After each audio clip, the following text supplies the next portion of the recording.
La salle à manger est devenue très silencieuse. Le unique son que l'on pouvait entendre était le tintement doux des cuillères et des fourchettes touchant les assiettes. On aurait dit que le air était devenu lourd. Les mots de ma sœur Sophie sont restés dans la pièce comme quelque chose de mauvais que personne ne voulait toucher.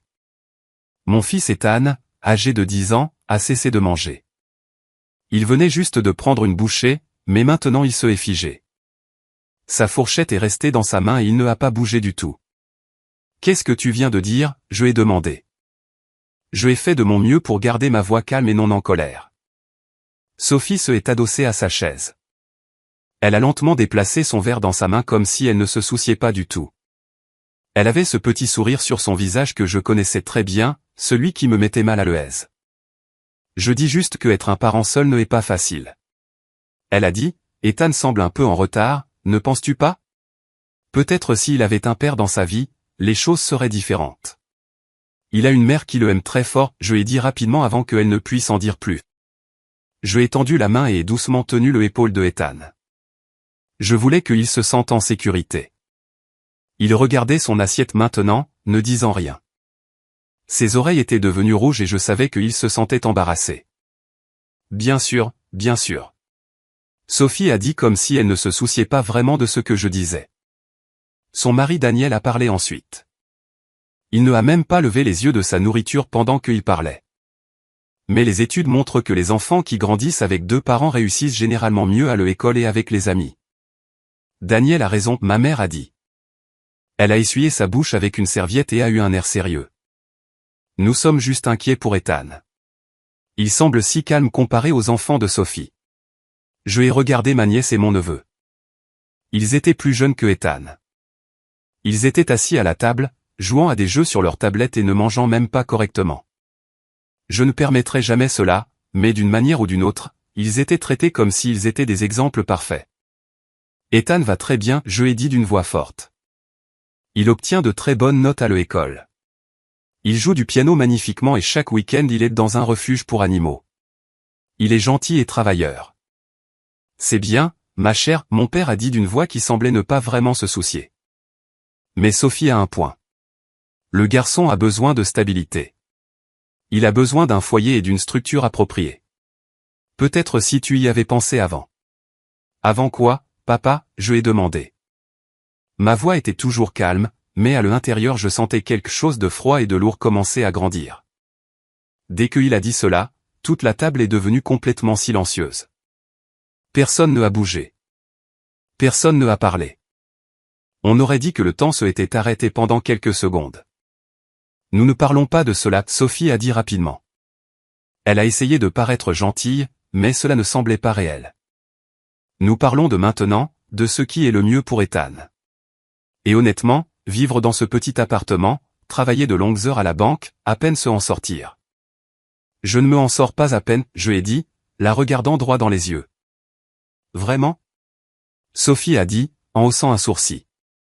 Parce que maman me a dit que tu ne pouvais pas te permettre d'envoyer Ethan en vacances. Nous venons juste de rentrer d'Europe. Nous y sommes restés pendant 3 semaines. Les enfants ont adoré Barcelone. Ethan a lentement repoussé son assiette de lui. Le son de l'assiette glissant sur la table a semblé très fort dans la pièce silencieuse. Je n'ai pas faim, il a dit doucement. Tu vois. Sophie a dit, le pointant du doigt comme s'il lui donnait raison. C'est exactement ce que je veux dire. Son attitude, sa sensibilité. Les enfants ont besoin de stabilité. Ils ont besoin d'exemples forts. Ils ont besoin d'eux. Je ai ouvert mon sac et ai sorti un dossier.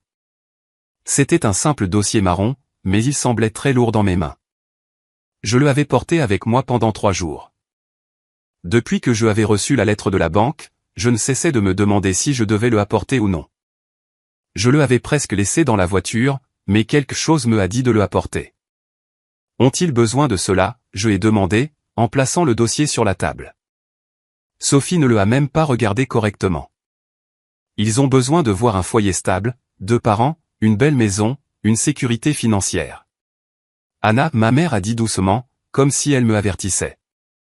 Sophie essaie juste de aider. Aider? Je ai dit, souriant un peu, mais cela ne ressemblait pas à un vrai sourire. Est-ce que est cela? Ne sois pas si dramatique, Sophie a dit. Nous sommes une famille. Nous sommes autorisés à partager nos préoccupations. Ton paiement de maison a 3 mois de retard, je ai dit tranquillement en ouvrant le dossier. Sophie a cessé de bouger son verre. Sa main se est figée en l'air. Quoi, elle a dit. Ton paiement de maison, je ai répété, en sortant des papiers et en les faisant glisser sur la table vers elle. Celui pour ta grande et belle maison dont tu publies toujours des photos. Tu ne le as pas payé depuis 3 mois. Tu dois maintenant 17 462 $. Le visage de Daniel est soudainement devenu très pâle. Comment sais-tu cela, il a demandé. Je travaille à la banque, je ai dit calmement. Je ne suis pas juste une guichetière. Je suis un agent de prêt régional. Je occupe ce poste depuis 2 ans. Mon père se est penché en avant, ayant l'air contrarié. Anna, que es-tu en train de faire? Laisse-moi finir, papa, je ai dit. Ma voix était calme, mais très ferme. Sophie, veux-tu dire à tout le monde pourquoi tes paiements sont en retard ou dois-je le expliquer? Les mains de Sophie ont commencé à trembler. C'est une information privée. Tu ne peux pas juste la partager comme cela. Daniel a perdu son emploi il y a 6 mois, je ai dit, en sortant plus de papier. Il ne a rien dit à personne. Sophie ne travaille pas parce qu'elle dit toujours qu'elle a choisi la famille plutôt qu'une carrière. Leurs économies se sont épuisées il y a des mois. Depuis lors, ils ont vécu en utilisant des cartes de crédit. Ma mère a eu l'air choquée. Sophie, est-ce vrai? Elle a demandé. C'est juste temporaire, Sophie a dit rapidement, mais sa voix était faible et tremblante. Daniel a des entretiens à venir. Nous traversons juste un petit problème en ce moment. Vous êtes sur le point de perdre votre maison, je ai dit, en montrant un autre papier. Vous avez environ 45 jours avant que la banque ne la prenne. C'est cruel, raconter les problèmes privés de ta sœur comme cela à tout le monde, mon père a dit avec colère. Est-ce plus cruel que de se moquer de mon mari qui est décédé? Je ai demandé doucement. Est-ce plus cruel que de traiter mon fils de problème devant tout le monde? Personne ne a rien dit après cela. Pendant les 4 dernières années, je me suis assise ici à cette table, je ai continué. Je ai écouté Sophie parler de sa vie parfaite, de sa maison parfaite et de sa famille parfaite. Et je ai vu Ethan écouter chaque mot. Chaque fois que quelqu'un dit que les enfants de foyers monoparentaux ne sont pas aussi bons, il le entend et le croit. Anna, ma mère a commencé à dire quelque chose. Je ne l'ai pas fini, je ai dit. Je ai sorti un autre papier de le dossier. Sais-tu qui a aidé à payer ton prêt immobilier pendant les 3 derniers mois? Les yeux de Sophie se sont écarquillés sous le choc. Non, elle a chuchoté. Moi, je ai dit. Je ai envoyé 1 200 $ chaque mois de mon compte pour ton paiement de maison. Pourquoi ferais-tu cela? Daniel a demandé, confus. Parce que vous êtes ma famille. Parce que je ne voulais pas que vos enfants perdent leur maison. Parce que je espérais qu'un jour vous cesseriez de me traiter comme si je étais un échec. Ethan me regardait maintenant. Il avait l'air confus, mais il y avait aussi autre chose dans ses yeux. Cela ressemblait à de la fierté. Mais je peux arrêter ces paiements, je ai dit, en brandissant le dernier papier. Et je le ai déjà fait. Je ai appelé la banque vendredi. Le dernier paiement est repris. Tu ne peux pas faire cela, Sophie a dit d'une petite voix. Je le ai déjà fait, je ai dit. Maintenant ta dette est encore plus grande et tu dois la payer bientôt ou tu perdras ta maison. Mon père a frappé la table avec sa main. C'est méchant et injuste. C'est moi qui défends mon fils, je ai dit fort. C'est moi qui ne vous laisse plus le faire se sentir petit. Je n'ai pas besoin de votre approbation, de vos conseils, ni de votre pitié. Nous ne faisions que essayer de aider, ma mère a dit faiblement. Non, je ai dit. Vous essayez de vous sentir mieux que moi. Je me suis levé de ma chaise et ai tenu la main de Ethan, le aidant à se lever aussi. Le visage de Sophie est devenu rouge de colère. Tu vas vraiment nous laisser perdre notre maison à cause de quelques commentaires? Quelques commentaires, je ai dit, presque en riant, mais il n'y avait aucune joie dans cela. Pendant 4 ans, tu as fait sentir à mon fils qu'il ne est pas assez bon. Comme s'il était brisé juste parce qu'il ne a pas de père. Ma voix a commencé à trembler un peu. Le mois dernier, Ethan me a demandé si c'était sa faute si son père était mort. Il pensait que peut-être il avait fait quelque chose de mal. Ma mère a couvert sa bouche sous le choc. Tu nous as traités de demi-famille à Pâques, je ai dit, en regardant Sophie. Ethan se en est souvenu. Je ne le ai pas fait exprès, Sophie a dit rapidement. Si, tu le as fait, je ai dit. Je ai pris mon sac et les ai tous regardés. Vous avez toujours parlé de mon petit appartement, de mes longues heures de travail et de ma vie comme si c'était quelque chose de mauvais, je ai dit. Mais voici la vérité. Je suis propriétaire de mon appartement. Je le ai payé entièrement. Je n'ai aucun prêt dessus. Et ces longues heures que je travaille, je suis le plus jeune agent de prêt régional de ma banque. Je gagne un très bon salaire. Alors pourquoi ne achètes-tu pas une maison plus grande? Daniel a demandé. Parce que je veux que Ethan grandisse humble, je ai dit. Je veux qu'il comprenne la valeur du travail acharné. Je veux qu'il soit gentil, reconnaissant et attentionné. Je ne veux pas qu'il pense que le argent ou une grande maison rend quelqu'un meilleur que les autres. Je ai regardé autour de la table une dernière fois. Et je en ai fini de vous laisser penser que ma gentillesse signifie que je suis faible. Je ai regardé mon père et ai pris une profonde inspiration. Papa, je ai dit doucement mais clairement. Avant que tu ne dises quoi que ce soit d'autre sur ce dont Ethan a besoin, il y a quelque chose de très important que tu devrais savoir. Tout le monde à la table est devenu silencieux et me a regardé. Ethan a été accepté dans un programme spécial d'apprentissage rapide à la Edison Academy, je ai dit. Il a obtenu une bourse complète grâce à son travail scolaire incroyable et à l'essai qu'il a écrit. Il a écrit sur la perte de son père et sur la façon dont il est resté fort. Il commencera en janvier. Mon père a ouvert sa bouche comme s'il voulait parler, mais aucun mot ne en est sorti. Le même garçon pour qui vous vous inquiétez, je ai continué. Est celui qui a écrit quelque chose de si puissant que cela a fait pleurer 3 professeurs. Il a écrit sur son père, sur le fait de se sentir triste, sur le fait de trouver la force, et sur le fait de avoir une maman qui travaille dur et le aime très fort. Il a écrit que la famille ne est pas une question de perfection. Il s'agit de être présent et de prendre soin de les uns les autres. Ethan me a doucement serré la main et je ai serré la sienne en retour. Vous voulez tous savoir ce dont Ethan a vraiment besoin, je ai demandé, en regardant autour de la table.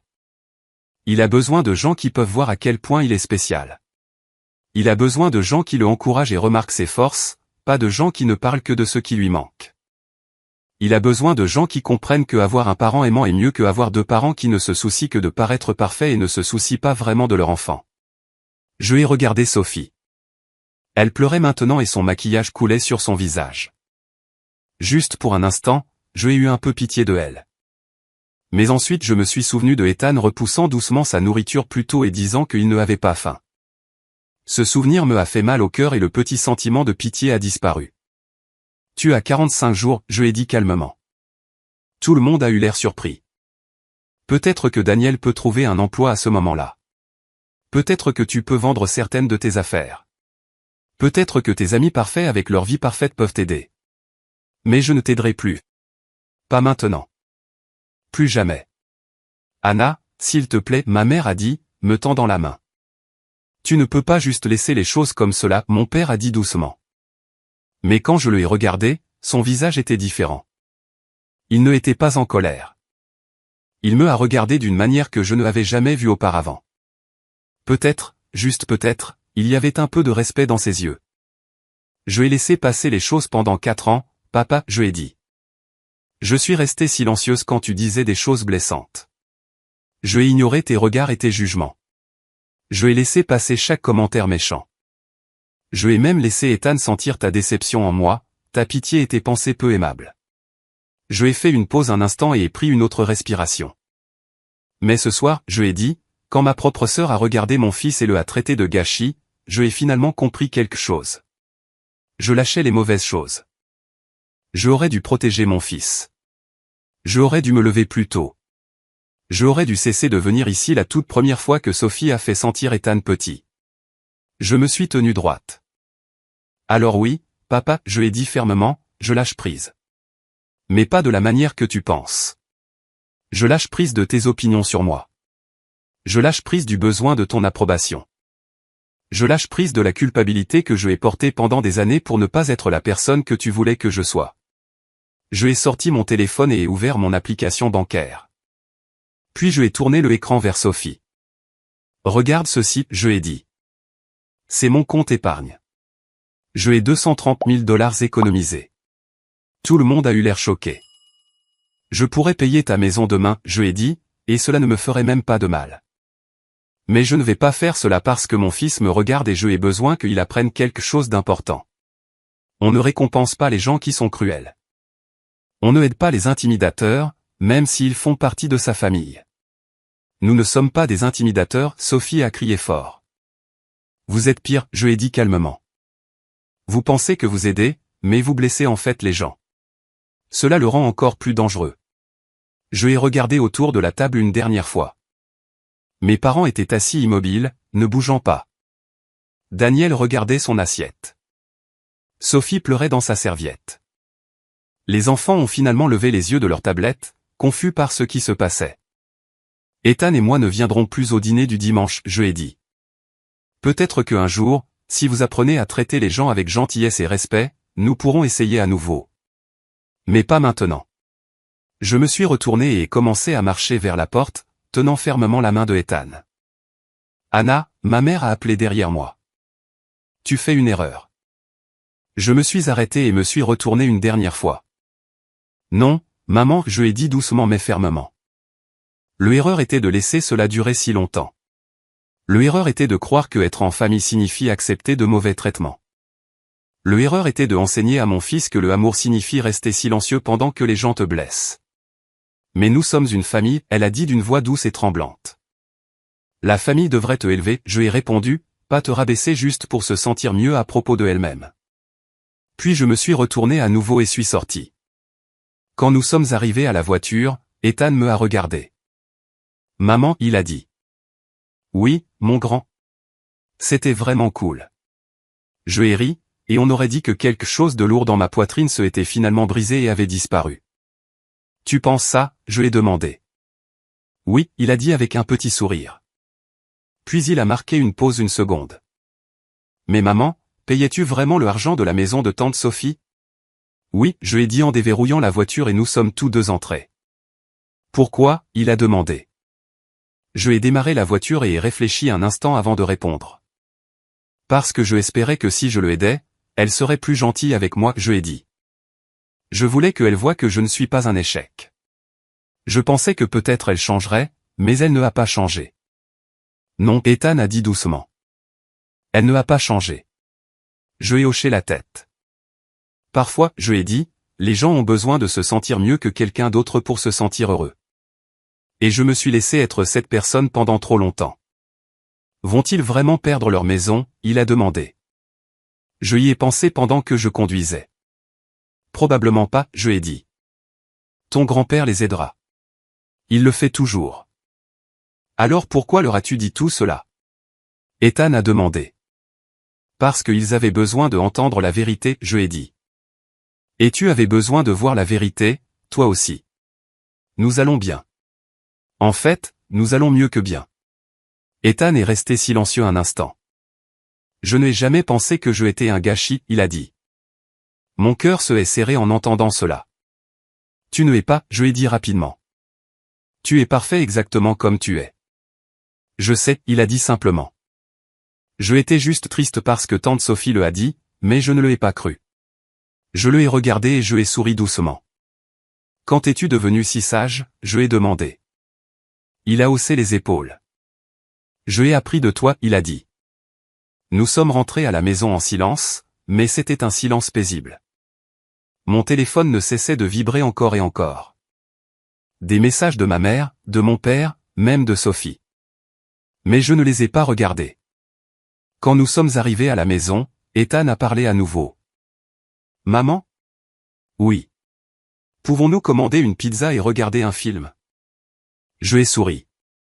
Bien sûr que nous le pouvons. Et maman, il a ajouté, j'aime que nous soyons juste nous deux. Moi aussi, mon grand, je ai dit. Moi aussi. En entrant dans notre petit appartement, je ai ressenti quelque chose de nouveau en moi. Je ai réalisé quelque chose de très important. Pendant 4 ans, je avais essayé si fort de prouver que je étais assez bonne. Je voulais que tout le monde voie ma valeur. Mais la vérité était simple. Je avais toujours été assez bonne. Les papiers dans mon sac contenaient de nombreux secrets et problèmes que je avais découverts.